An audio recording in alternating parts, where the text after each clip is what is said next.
Ең бірінші кешегі Рамазан айы өтті, мәңгілік мүбәрәк болсын барша.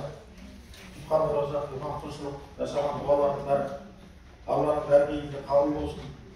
Одан кейін міне Шәуел айының 6 күндік оразасында отырмыз, ол да құтты болсын.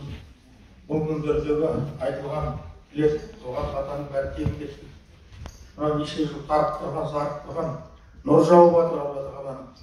Бәрі де осы Қашаған атамның бүгінгі еленіп отырған 180 жылдық мерекесінің қарсаңында болып жатқанда жақсы ишаралар сияқты. Ал енді осы шараны ұйымдастырған азаматтарға мына кітаптың дүниеге келуіне себеп болған облыс басшыларына, университет басшыларына, қосшыларына, ғалымдарына баршасына алғыс айтамын. Енді Қашаған атамыз туралы әңгіме баяғы Әбіш ағамыз Жырдария деп жазды ғой, 91 жылы.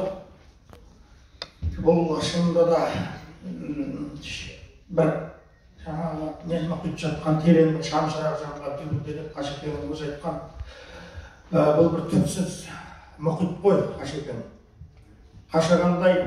Қашаған ақынның, әлем ақындарының ішінде енді бізде дүниенің шайырларын түртіп жүрген адамбыз, тінтіп жүрген адамбыз. Бұл бір бәсекелесі жоқ, салмақтасы жоқ, пардаласы жоқ ақын Қашекең. Бұл сөздің алдында мен бір кішкентай ғана Қашекеңнің еңбек сіңірген аты аталмаған адамдар туралы айтып кетейін.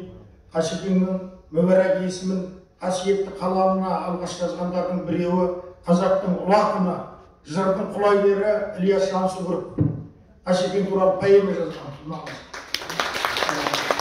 Өкінішке орай ол кісі 37 жылы өздеріңіз білесіздер, атылып кетті. Саят деген баласын көрдік. Фатима шешем ол кісі түрмеде жатқанда Саятты алып барып, іште түрмеде жатқанда дүниеге келген. Сонда Ілияс атамыздың ең соңғы аманаты: балам ақын болмасын, не болса да етікші болсын деп аманат етеді ғой. Балам ақын болмасын тек айтып, не болса да ақын бола көрмесін деп. Соншама жаңағы ата-аналар әшқарилардың азабынан қор болған қайран бар.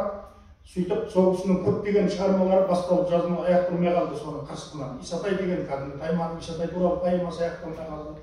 Қашаған мен Құрекең туралы поэмасы аяқталмай қалды, тағы да басқа шығармалары. Одан кейінгі қасиетті қалам иесі ұлы Ахмет Жуанов жазды Қашекең туралы. Қашағанды ең бірінші ғылыми айналысқа түсірген Қашаған мұрасын бұл кеше ғана індеттен дүниеден өтіп кеткен қазақтың қабырғалы қаламгері диплом жұмысын қорғаған Қашаған шығармашылығынан Қажығали Мұхаммедқалиев ағамыз еді. Иманды болсын, желеп-желеп жатсын. Сондай-ақ Қашекең мұрасын